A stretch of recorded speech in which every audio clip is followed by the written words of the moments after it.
Good day, sir. I am Giselle Tooso Tolentino from Section Alpha. And for this video, I'm going to discuss the ethics and values. What does values means? It is defined as an assessment of worth. Values have direct bearing on the social actions of individuals, such as moral and ethical actions. So, basically, meron tayong dalawang path na pwedeng pagpipilian. It depends upon the actor or social actor, or ikaw as a person. It depends on you what path you are going to travel at the end of the day. It could be you're going to moral or immoral act. Pwede rin sa ethical or unethical act. In a simple form, you are going to choose to a right or wrong decision or path in your lifetime. These are some strong values of Filipinos. Utang na loob. Utang na loob. Utang na loob, reciprocal relationship between people acting as mutual allies and who depend on each other's assistance in time of crisis. So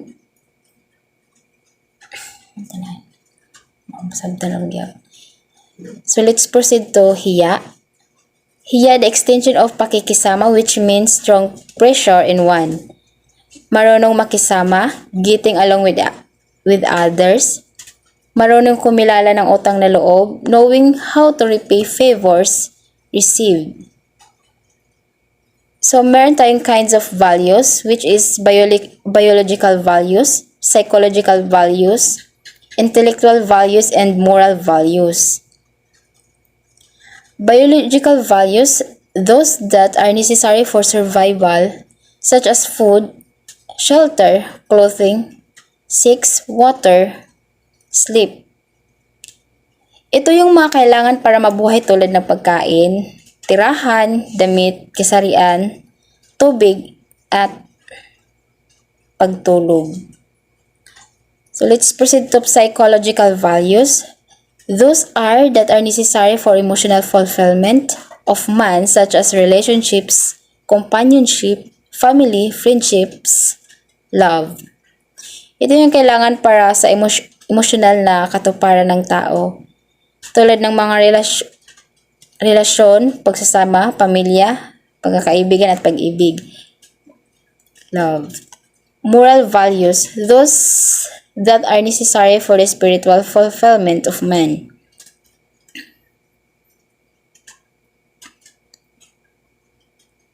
So let's proceed to police.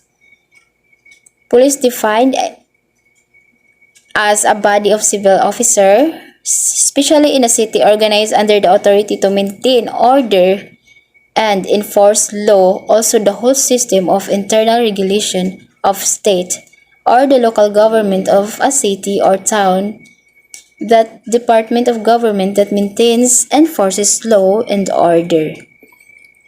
So ano nga ba ang police?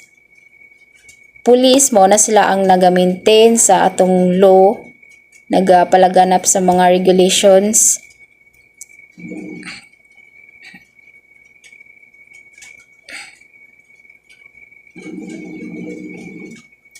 So, ethics.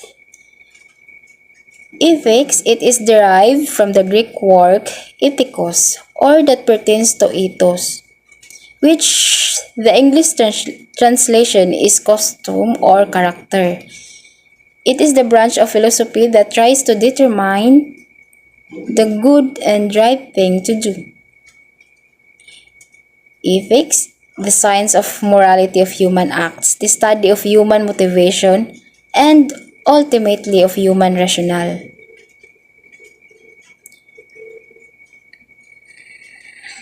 Ethic is the normative science of the conduct of human being living in society, science which judges this conduct to be right or wrong, to be good or bad.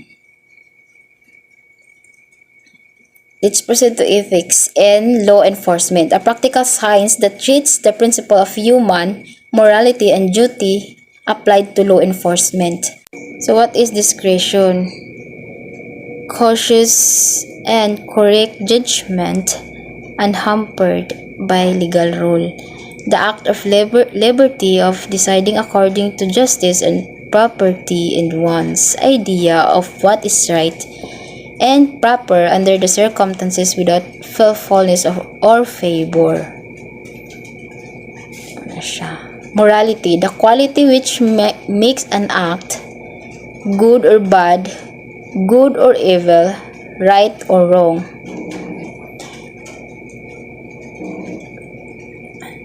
So these are the example of absolute moral principles. Don't kill. Second, speak the truth. Third, be careful with what you say and do to others. Respect the property of others. Treat people in need or distress as we would want to be. Moral distinction. Moral, ano siya, good, right. Immoral, bad or wrong. Amoral, neither good or bad. What are some moral actions? First, always tell the truth. Second, do not destroy property. Third, have courage. Fourth, keep your promises. Do not cheat. Treat others as you want to be treated. Do not judge. Be dependable. Why is moral act important?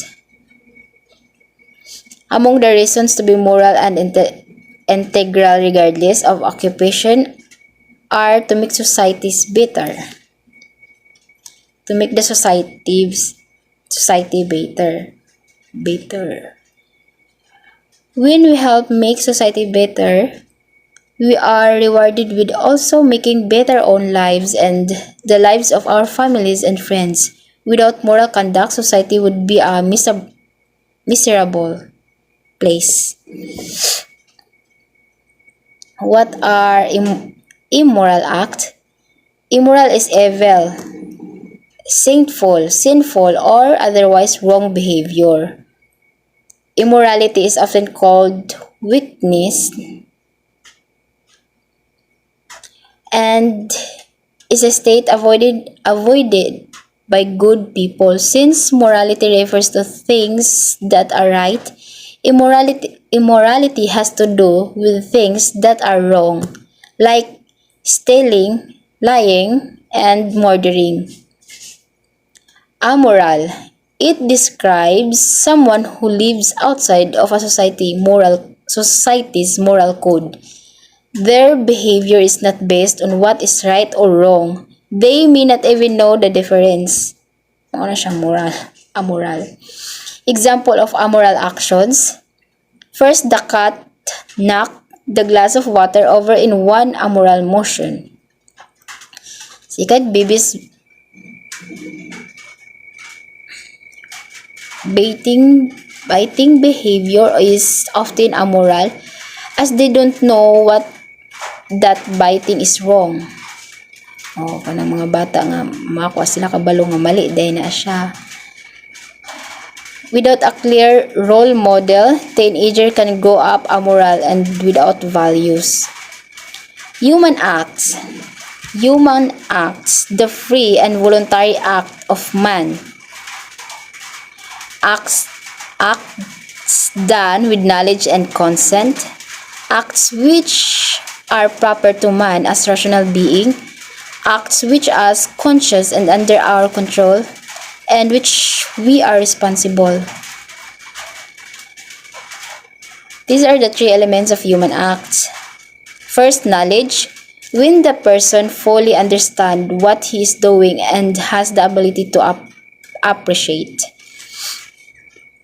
Second, freedom. When the person performs his actions voluntarily. Voluntariness, deliberately, when the person did his actions intentionally. So, mao na siya ang three elements of human acts.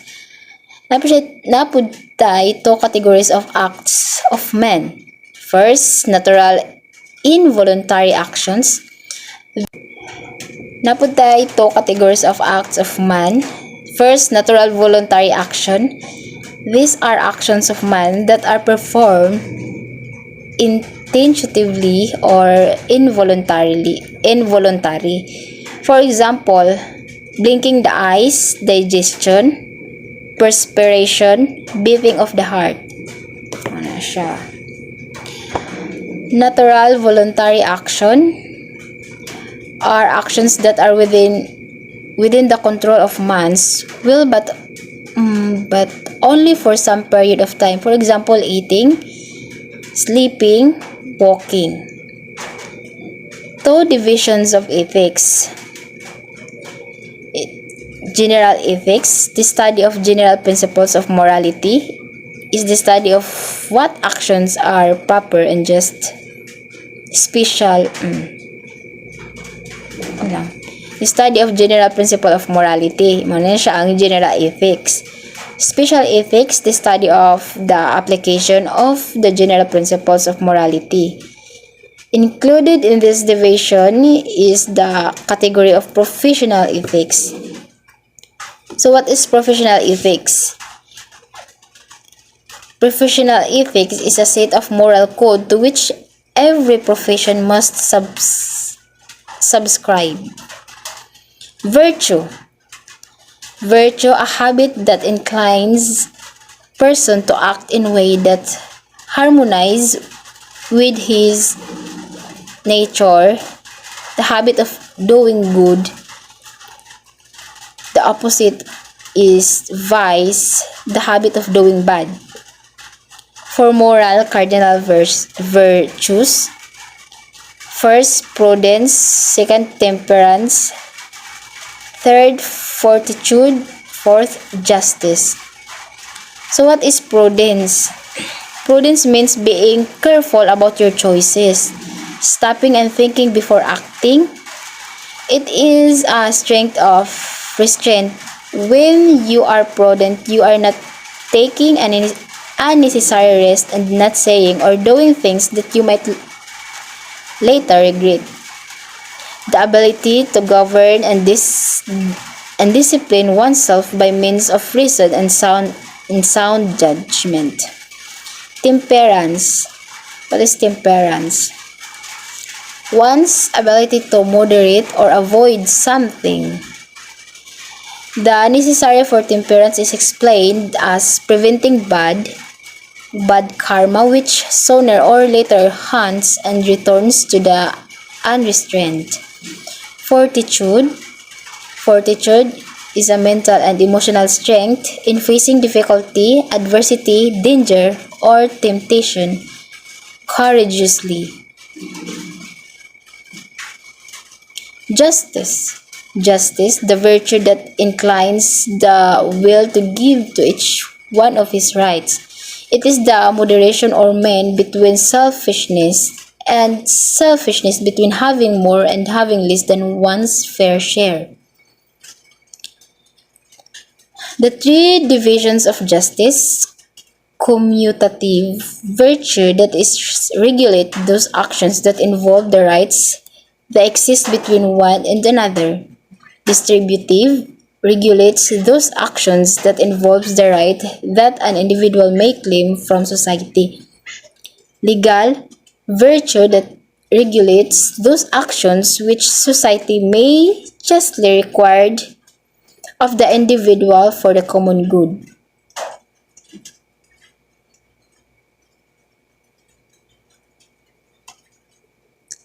Okay, dito sa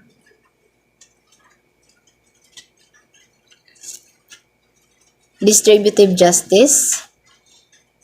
Distributive justice implies that the state should divide or distribute goods and wealth among citizens according to the merit.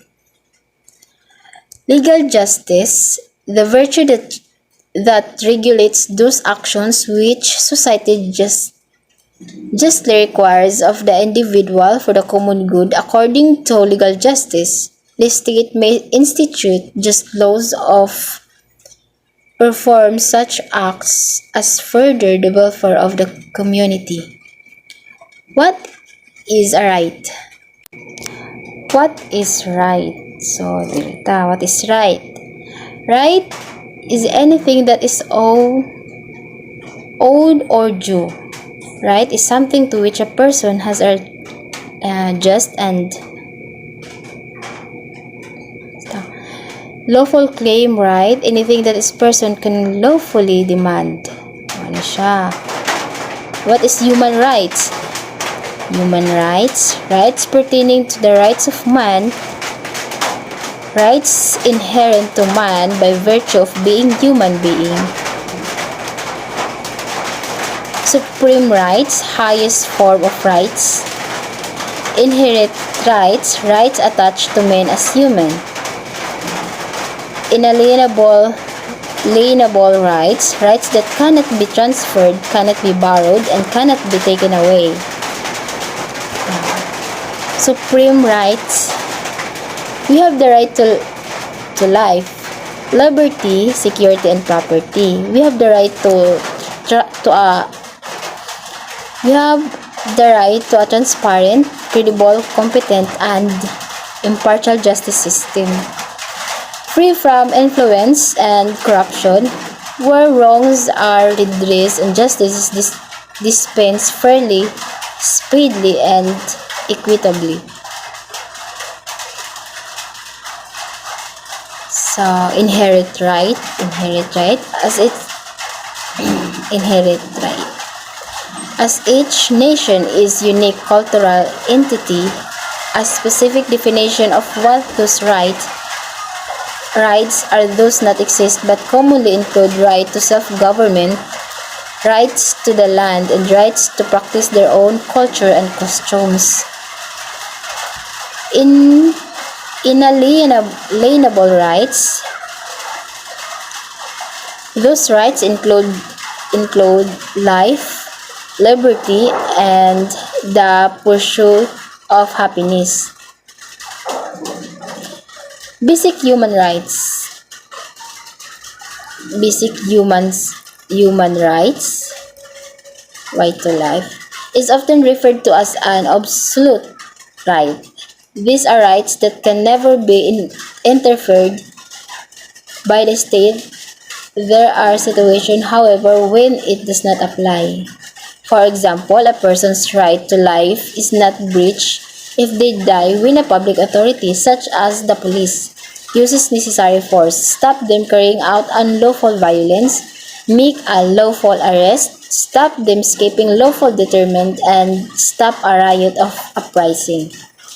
Right of liberty, right to liberty, exceptions. For reasons of public health and public safety, penalty of commission of a crime, circumstances of warrantless arrest. Right to property, circumstances of warrantless search by virtue of court order.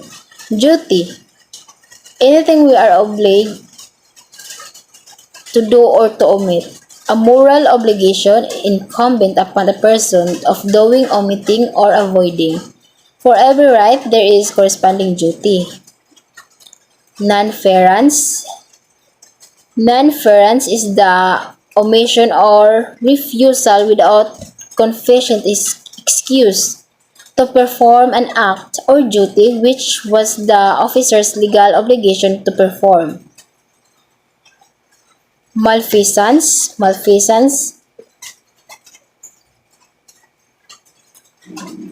operates a protection racket or uses excessive force in arresting a suspect. Misference, police may accuse of misference for accident caused in the pursuit of a suspect.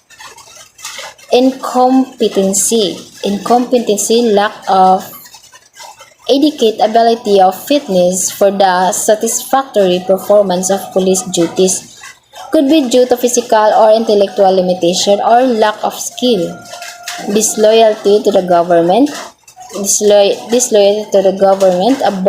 abandonment or revocation of one's loyalty to the government of the Philippines, advocating to overthrow the present administration.